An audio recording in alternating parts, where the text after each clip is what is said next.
Hi friends, எல்லாருக்கும் வணக்கம். Welcome to Keethu cooks. என்னுடைய சப்ஸ்கிரைபர்கள் எல்லாருக்கும் ரொம்ப நன்றிங்க. இன்றைக்கி நம்ம பார்க்க போகிற மெயின் இன்க்ரீடியன்ட் வந்து பார்த்திங்கன்னா மக்காச்சோளம். மக்காச்சோளத்தில் ஏகப்பட்ட நன்மைகள் நிறைய இருக்குது. நம்ம உணவில் அடிக்கடி இதை சேர்த்துக்கலாம்.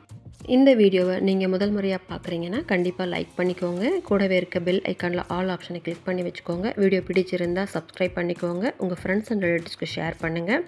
இந்த மசாலா கார்ன் எப்படி செய்யலாம் அப்படிங்கிறத நம்ம இப்போ பார்க்கலாம். இந்த கார்ன் வந்து மக்காச்சோளம் வந்து நமக்கு கருதாகவும் கிடைக்கும், அல்லது உதிர்த்து ரெடிமேடாகவும் கிடைக்கும். நமக்கு மார்க்கெட்டில் எப்படி கிடைக்குதோ அது மாதிரி யூஸ் பண்ணிக்கலாம். கருதாக வாங்கிட்டு வந்து உதிர்த்து அதை இப்போ நம்ம செய்ய போகிறோம். ஒரு கருதை நம்ம உதிர்த்து எடுத்தாச்சு. அதில் வந்து நம்ம சுடுதண்ணியில் கொஞ்சம் வேக வச்சுக்கலாம். ஒரு 2 நிமிஷம் போல் 3 நிமிஷம் போல் வேக விட்டால் நல்லாவே இந்த கருது வந்து வெந்து வந்துடும். அதிகமாக வேக விடாமல் விட்டுக்கலாம். ரொம்ப நேரம் வெந்தாலும் ஒன்றும் ஆகாது. இதே போல தான் இருக்கும். ஒரு மாதிரி க்ரன்ச்சியாக நமக்கு வந்து பசுமையாக இருக்க மாதிரியே தான் இருக்கும். ஆனால் வெந்திருக்கும், ஒன்றும் பிரச்சனை இல்லை. இது நல்லாவே நமக்கு ஹெல்த்தியான ஒரு ஃபுட்டு. இப்போ கொஞ்சம் போல் இதில் உப்பு சேர்த்துக்கலாம். உப்பு சேர்த்துட்டு நம்ம கொதிக்க வச்சு ஒரு 3 நிமிஷம் போல் வேக விட்டுக்கலாம். வேக வச்சு எடுத்து நம்ம வடிகட்டி எடுத்துக்கலாம். இந்த கார்னில் பார்த்திங்கன்னா ஏகப்பட்ட நன்மைகள் நிறையா இருக்குங்க. இதில் வந்து பரிமாற்றம் செய்யப்பட்ட, அதாவது பரிமாண முறையில் ஹைட்ரேட் பண்ணி விற்கிற சோளத்தை விட இயற்கையாக நமக்கு கிடைக்கிற சோளம் தான் வந்து ரொம்ப ரொம்ப பெனிஃபிட் ஆனது. அது வந்து பார்த்திங்கன்னா அந்த ஹைட்ரேட் பண்ணது வந்து மேக்ஸிமம் கிட்னி பேஷண்ட்டுக்கெலாம் ரொம்ப டேஞ்சருங்க. அவங்க சாப்பிடக்கூடாது. வயசானவங்க அதிகமாக எடுத்துக்கக்கூடாது. மூட்டுகளில் உப்பு சேர ஆரம்பிக்கும். அதுவே வந்து இளம் கருதாக முத்தி போகாமல் இயற்கையாக கிடைக்கக்கூடிய கருதுகள் வந்து ரொம்ப ரொம்ப ரொம்ப ரொம்ப ஆரோக்கியமானது. எல்லா தானியங்களை பொறுத்த வரைக்குமே இந்த தானியத்தில் அவ்வளோ சிறந்த சத்துக்கள் நிறையா இருக்குது. இப்போது வெந்து நம்ம அந்த தண்ணியை வடிகட்டிட்டு இந்த கார்ன் மட்டும் நம்ம ஒரு பாத்திரத்தில் எடுத்துக்கலாம். இப்போ இதுக்கு தேவையான மசாலாவை நம்ம ஆட் பண்ணிக்கலாம்.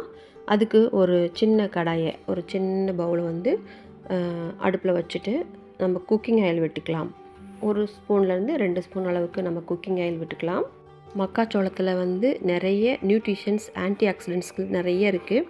இதில் என்சைம்கள், புரதச்சத்துக்கள், ஊட்டச்சத்துக்கள் நிறையா இருக்குது. அதனால தான் சத்து மாவில் மேக்ஸிமம் எந்த மாவு ஃப்ளோரில் அரைக்கிறதா இருந்தாலும் இதை ஒரு கூடுதல் பொருளாக வச்சு அரைச்சிப்பாங்க. அந்தளவுக்கு சத்துக்கள் நிறைந்த ஒரு பொருளாக நமக்கு கிடச்சிருக்கு. இப்போ இந்த எண்ணெய் சூடானதும் கடுகு 1/4 ஸ்பூன், சீரகம் 1/4 ஸ்பூன் போட்டுக்கலாம். அது பொரிஞ்சு வந்ததும் நம்ம வந்து மசாலா சேர்த்துக்க போகிறோம். எண்ணெய் நல்லா சூடாயிடுச்சு. கடுகும் சீரகமும் நல்லா பொரிஞ்சு வரட்டும்.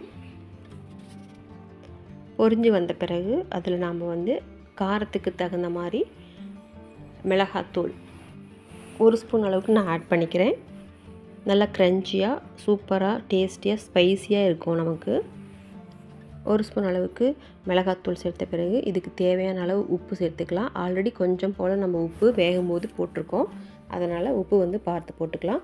வெறும் ஸ்பைசிக்கு மிளகாத்தூள் மட்டும்தான் நம்ம ஆட் பண்ணியிருக்கோம். இதுவே அல்டிமேட்டான ஒரு டேஸ்ட்டாக நமக்கு கிடைக்கும். இப்போ நல்லா பொரிஞ்சு வந்தாச்சு. ஆல்ரெடி ஒரு பவுலில் வச்சுருக்கிற மக்காச்சோளத்தில் இந்த மசாலாவை சேர்த்துக்கலாம். சேர்த்துட்டு நம்ம நல்லா மிக்ஸ் பண்ணி விட்டுக்கலாம். அவ்வளோதாங்க. ரொம்ப ரொம்ப சிம்பிளான ஒரு ரெசிபி, ஆனால் சத்து நிறைஞ்ச ஒரு ரெசிபி. குழந்தைங்களுக்கு சின்ன வயசுலேருந்தே கொஞ்சம் போல் ஒரு கைப்பிடி அளவு நம்ம டெய்லியுமே கொடுத்துருந்தாலும் ரொம்ப நல்லது. ஸ்நாக்ஸ் மாதிரி நம்ம யூஸ் பண்ணிக்கலாம். ஸ்கூலுக்கு லஞ்ச் பாக்ஸோட ஸ்நாக்ஸ் பாக்ஸ் கொடுப்பீங்க பார்த்தீங்களா, அதில் 1 நாள் 2 நாள் இந்த மாதிரி கார்ன் வேக வச்சு மசாலா கலந்து கொடுக்கலாம். அல்லது வெறுமனே வேக வச்சு லைட்டாக உப்பு மட்டும் போட்டு கூட கொடுக்கலாம்.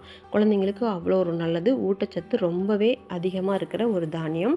மக்காச்சோளத்தில் ஃபைபர் கண்டென்ட் அதிகமாக இருக்குது. இது வந்து மலச்சிக்கலை தீர்க்கிறதோட குடலை வந்து ஆரோக்கியமாக வச்சுக்கோங்க. அந்த அளவுக்கு ரொம்ப பெனிஃபிட் நிறையா இருக்குது. சோளம் வந்து அது மட்டும் இல்லாமல் வெயிட் லாஸ் பண்ணுறவங்களுக்கு ரொம்ப ரொம்ப ரொம்ப சூப்பரான ஒரு தானியம் கூட சொல்லலாம். இதை வேக வச்சு உப்பு கம்மியாக போட்டு, காரம் கம்மியாக போட்டு சாப்பிட்லாம். அல்லது இதை அரைச்சி தோசை ஊற்றி சாப்பிட்லாம். இதில் நிறைய வெரைட்டிஸ் செஞ்சு சாப்பிட்லாங்க. வெயிட் லாஸ் பண்ணுறவங்களுக்கு இது ஒரு நல்ல வரப்பிரசாதமான ஒரு உணவாக இருக்குங்க. இந்த மக்காச்சோளம் பார்த்திங்கன்னா ஹார்ட் டிசீஸ், கேன்சர் போன்ற நோய்கள்லேருந்து நம்மளை ரொம்பவே பாதுகாக்குது. கோதுமை அரிசியை விட அதிகமான ஆன்டி ஆக்சிடென்ட்கள் இந்த மக்காச்சோளத்தில் நிறையாவே இருக்குங்க. மக்காச்சோள உணவுகளை நம்ம கூடுமான வரைக்கும் இயற்கையாக கிடைக்கிறது, ஆர்கானிக் முறையில் தயாரித்ததை நம்ம எடுத்துக்கும் போது இவ்வளோ பயன்களும் நமக்கு ஈஸியாக கிடைக்கும். அதுபோக விட்டமின் இ, விட்டமின் சி நிறையா இருக்குது. கரோட்டினாய்டுகள், நம்மளோட கண்களை பாதுகாக்கக்கூடிய அந்த சத்து பொருள் மக்காச்சோளத்தில் நிறையாவே இருக்குங்க. இந்த வீடியோ உங்களுக்கு பயனுள்ளதாக இருக்கும்னு நான் நினைக்கிறேன். இந்த வீடியோ உங்களுக்கு பிடிக்கும்னு நினைக்கிறேன். கண்டிப்பாக லைக் பண்ணிக்கோங்க, சப்ஸ்கிரைப் பண்ணிக்கோங்க. கூடவே இருக்க பெல் ஐக்கானில் ஆல் ஆப்ஷனை கிளிக் பண்ணி வச்சுக்கோங்க. என்னோட வீடியோ அடுத்தடுத்து உங்களை வந்து சேரும். அடுத்த வீடியோவில் உங்களை மீட் பண்ணுறேன். Thank you, bye and take care friends.